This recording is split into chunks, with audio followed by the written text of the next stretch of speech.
Ceux qui sont là pour vous protéger en fait, qui ont malheureusement fait l'incident, parce que vous les voyez poster autour, ils vous fatiguent beaucoup sûrement ces derniers temps chaque matin, parce qu'ils ont renforcé la sécurité depuis plusieurs mois, qui amène à beaucoup de fouilles et de désagréments, mais c'est pour vous.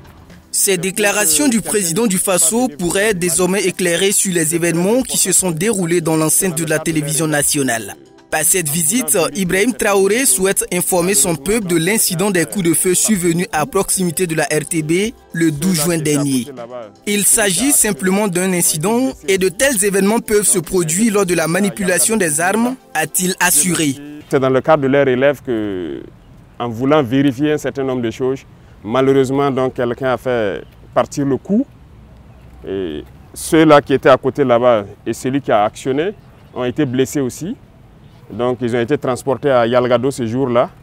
Dieu merci, ils ont quitté Yalgado.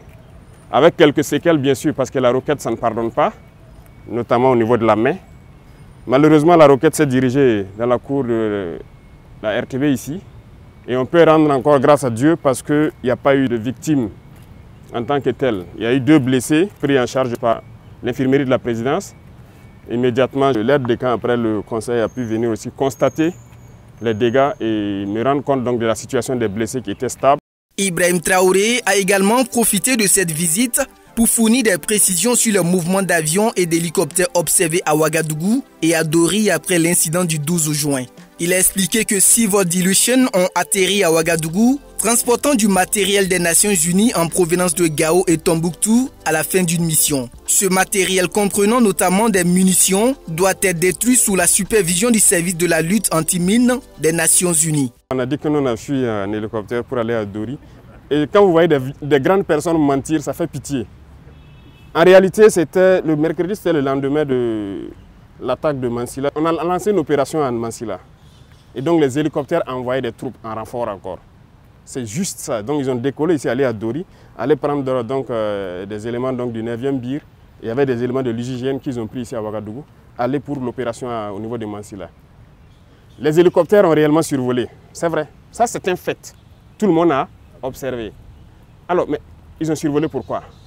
C'est là la question. Depuis quelques jours, des rumeurs circulant sur les réseaux sociaux font état d'une mutinerie dans certaines casernes militaires. Sur ce sujet, le chef de l'État tient à rassurer la population qu'il n'en est absolument rien. Peut-être qu'ils allaient dire même que le directeur de la télé a été enlevé aussi. Bon, il n'en est rien. Hein. Voilà. Et souvent, on a l'habitude de dire un certain nombre de termes, les gens disent de ne pas le dire. Mais la réalité est là en fait.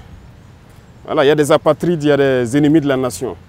Et il y a un discours de Sankara que je vois que vous avez fait passer la dernière fois que je suivais.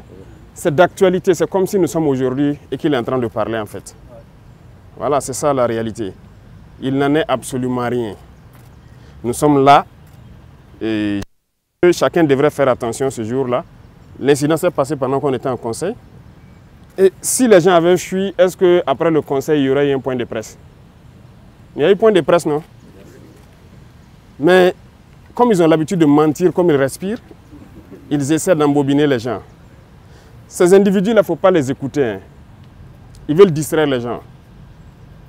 C'est rien d'important. Nous, on ne fuit pas. Jamais. Nous sommes soldats et ça, c'est la dernière des choses qui vient en tête. On ne recule pas, on n'abandonne pas. Évoquant le traitement de ces informations par les médias occidentaux, Ibrahim Traoré souligne que la plupart de ces médias sont, selon ses termes, des médias mensongers. Il affirme qu'ils ont démontré au monde entier leur capacité à manipuler l'opinion.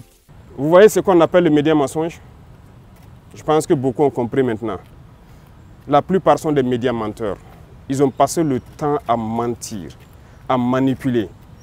Et aujourd'hui, quand je les regarde dans leurs reportages et tout ce qu'ils racontent, c'est honteux. Et c'est très bien. Ils sont arrivés même à prouver à toute l'Afrique, à tout le monde entier, qu'ils sont des menteurs. Ils mentent. RFI, quoi, je ne sais quoi, France 24, Le Monde, Jeune Afrique. Ils sont obligés de faire le travail qu'on les demande. Voilà, ils ne sont pas libres en fait. Il y a beaucoup de médias là, ils ne vivent pas de la publicité ou je ne sais quoi. Hein. C'est faux, c'est des gens qui payent. Et vous donnez l'information comme ils veulent. Voilà, même malheureusement ici, il y en a, hein, au Burkina, il y en a plein. Voilà, quand on le dit souvent, les gens disent qu'on attaque les journalistes, mais il y en a. Je pense qu'il faut faire le choix entre gagner son pain, mais aussi aimer sa patrie en fait. C'est vrai, eux, ils se battent pour leur patrie. Hein. Tout ce qu'ils font, c'est à l'avantage de leur patrie, mais il faut se départir de ça. Et on voit des médias nationaux qui prennent pour référence ces médias-là. Souvent, on regarde certains journaux, ils citent, selon tel journal, c'est des menteurs. Ils n'ont aucune information, ils n'ont rien. Leurs reporters, c'est des menteurs. Parce que lorsqu'ils veulent s'attaquer à un pays, ils peignent le pays comme ils veulent. Ils disent ce qu'ils veulent du pays pour amener tout le monde à détester et pouvoir faire passer ce qu'ils veulent.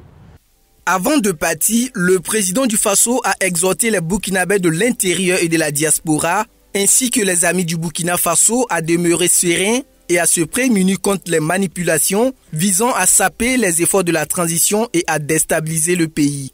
Aux investisseurs, Ibrahim Traoré a assuré que le Burkina Faso demeure un pays accueillant.